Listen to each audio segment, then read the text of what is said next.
আসসালামু আলাইকুম ওয়া রাহমাতুল্লাহি ওয়া বারাকাতুহু। সম্মানিত দিনী ভাই বোনেরা, আপনারা কেমন আছেন?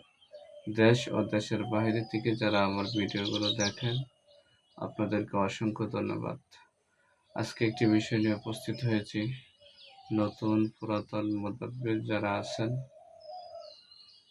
তাদের জন্য একটি আমল, যারা চিকিৎসা জগতে আসতে চান, চিকিৎসার মধ্যে সুনাম অর্জন করতে চান, অবশ্যই এই আমলটি সকল মোতাব্বির রাখির জন্য খুবই এটা কার্যকারী।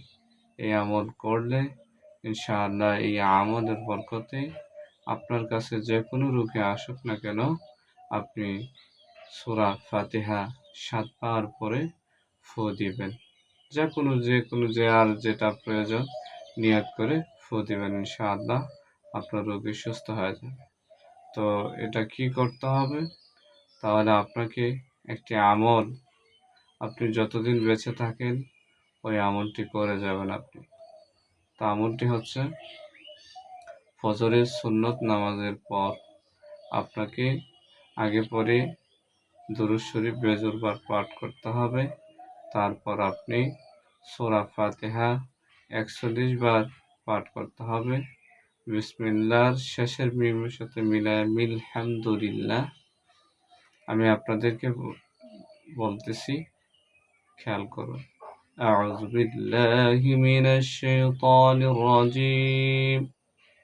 বিসমিল্লাহির রহমানির রহিম। আলহামদুলিল্লাহি রাব্বিল আলামিন।